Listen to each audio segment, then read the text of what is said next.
సృష్టింపబడినటువంటి దాని ఉనికి ఎప్పటిదాకా అనంటే ఈ భ్రమ ఆర్ ఈ ఈక్విలిబ్రియం మెయింటైన్ అయినంత వరకే. సో మన తయారీ అంటే సృష్టి మనకు సృష్టింపబడడానికి త్రిగుణాలు కావాలి. దాంట్లో సత్వ, రజ అండ్ తమ గుణాలు ఈ మూడు ఉండాలి. అయితే ఇప్పటిదాకా అయితే ఈ సత్వ, రజ అండ్ తమ గుణాలు కరెక్ట్గా బ్యాలెన్స్డ్ స్టేట్లో ఉంటాయో అవి ఒక త్రికోణాన్ని ఫామ్ చేస్తాయి. అంటే ఎటువంటి ఇది ఒక జియోమెట్రిక్ లా. ఏమి అని అంటే రెండిటికి మించి ఎన్ని ఉన్నా సరే, అంటే రెండిటి కంటే ఎక్కువ ఎన్ని ఎనర్జీస్ ఉన్నా సరే ఆర్ స్ట్రక్చర్స్ ఉన్నా సరే అవన్నీ ఒకదానికొకటి బ్యాలెన్స్ చేసే క్రమంలో ఆఖరికి అది త్రికోణమే ఫామ్ చేస్తుంది. సో ఈ సత్వ, రజ అండ్ తమ గుణాలు ఈ మూడు పర్ఫెక్ట్గా బ్యాలెన్స్డ్ ఉన్నటువంటి స్థితిలో మనకు సృష్టి అనేది కనిపించదు, సృష్టి ఆరంభం అవ్వదు. అయితే ఈ మూడు మధ్యలో ఎక్కడో ఒక చోట ఒక అసమతుల్యత ఏర్పడ్డప్పుడు అప్పుడు ఆ అసమతుల్యత నుంచి సృజనం అనేది ఆర్ సృష్టి అనేది ఆరంభమవుతుంది. అయితే ఇవన్నీ కరెక్ట్గా బ్యాలెన్స్డ్గా ఉన్నటువంటి స్థితిలో, ఈ త్రిగుణాలు బ్యాలెన్స్గా ఉన్నటువంటి స్థితిలో దాన్ని గుణ త్రికోణ అని అంటారు. అయితే భగవదీన్ని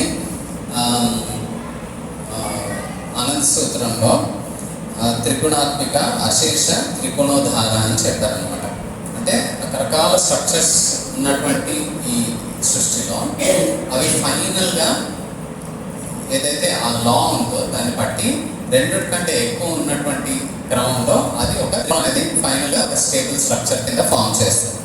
సో ఆ త్రికోణం ఉన్న క్రమంలో అశేష త్రికోణోధార అంటే ఈ సత్వ, రజ, తమ గుణాలు కంటిన్యూస్గా ఒకదానొకటి బ్యాలెన్స్ చేస్తూ పోతాయి అన్నమాట, ఆర్ డామినేట్ చేస్తూ పోతాయి.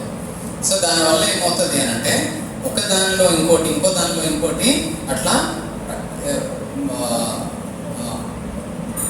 లెక్క లేనన్ని త్రికోణాలు ఫామ్ అయిపోతూ పోతాయి. సో ఈ గుణ త్రికోణాన్ని త్రికోణ స్థితి ఏదైతే ఉందో దీన్నే భూమాభావ అని అంటారు. అంటే భగవంతుడు ఎప్పుడైతే ఆలోచన ఉంటుందో దాన్ని ఆ భావాన్ని భూమాభావ అని అంటారు.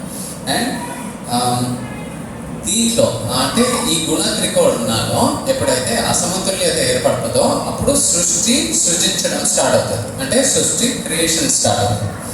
అయితే సృష్టింపబడినటువంటి ఈ సృష్టిలో కూడా మళ్ళీ చిన్న చిన్న త్రికోణాలు ఫామ్ అవుతాయి. దాంట్లో శారీరక, మానసిక అండ్ ఆధ్యాత్మిక మూడు